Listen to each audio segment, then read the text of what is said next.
All right, this is one of Gavin's matches from the Pictou County No-Gi tournament.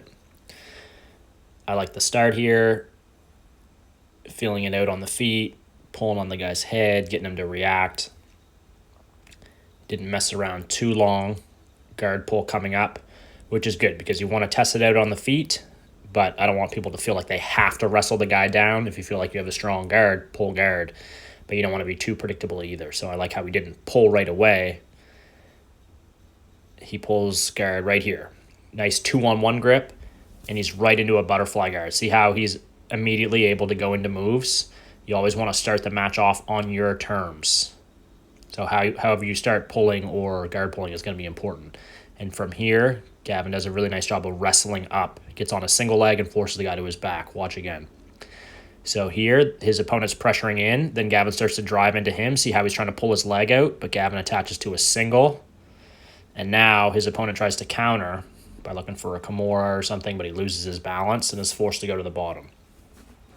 So Gavin is off to a really strong start. He pulled guard, got to the position that he wanted, and now he's up on top. Even though there's no points, it's really good to get some momentum on your side and get a few successful moves going. From here, opponent locks close guard. So there was quite a bit of fighting that happened from inside the guard. He attempts to sweep, but Gavin shows good base there, resisting the sweep.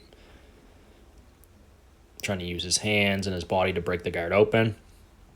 His opponent gets a 2-on-1 elbow grip, shoots the triangle, but it's fairly shallow. Gavin's able to pull his head out and try to go right into guard passing, but his opponent countered nicely and reguarded. And now Gavin's trying to pop that guard open by pushing the knee down. The opponent opens, and then Gavin did a nice job of putting his knee up and trying to force half guard here. You never want to be locked in closed guard for a long period of time if you can avoid it. Now, Gavin's battle is to try to get by the knees. You got to try to get by the knee line and secure the shoulders and the head. So see how he's trying to run to the side.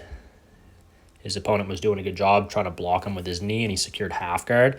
But I really like what he did here. See how Gavin's trying to go for the darce here?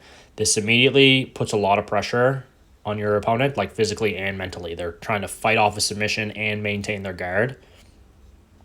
And sometimes you'll hear people talk about submission passing, and all that really means is if you lock a submission or threaten a submission, then guard pass off of it. You see it happen frequently with guillotines and Kimuras, darces as well. Let's just watch one more time so you can understand what I'm talking about. So here, Gavin's just focused on passing half, but now the arm goes underneath, grabs for the back of the head. Now his opponent has to worry about, one, getting his guard passed, and two, getting submitted. Most people, they just don't want to get submitted. They would rather give up their guard instead of getting submitted, which is a smart choice. But a lot of times people don't have that double threat when they're guard passing to try to pass and also go for the submission. And you're just throwing more obstacles at your opponent, right? If you can attack both of those things, it's going to be really tough for him to pick one or the other. So you'll either A, get the submission, which Gavin was threatening here, or B, it'll open up space to get the guard pass. So I really liked how Gavin did that. Attack the darce choke, and then ended up with the pass here, and then he secures it by letting go. He felt like the submission wasn't there, so he just secured the position. So his opponent was able to recover the half, but again, submission threat with the guillotine. That keeps his opponent worried about not getting caught with the guillotine, and he's not thinking about offense. He's only defensive right now, which is good for Gavin. So he can continue to attack the guillotine or can focus on passing the guard while still maintaining the guillotine. So this is something that he's doing really well, the submission passing. But his opponent is able to free his head. Now he switches looking for a leg, goes to a single leg X guard, knocks Gavin down. Now as he's attacking, Gavin does a nice job of using his secondary foot, the one that's not being attacked, to try to break the grip. Now he's trying to use his hand to protect his leg there. His opponent tried to chain that nicely with a triangle, but Gavin had his hand in. And now right into guard passing again. And now he's already passed a couple times, so he's kind of broken his opponent down. Now he goes Kimura. Really close with that Kimura. He switches off to an arm lock. Looking to break the grip here. His opponent rocks up, and he finishes him with a belly down armbar.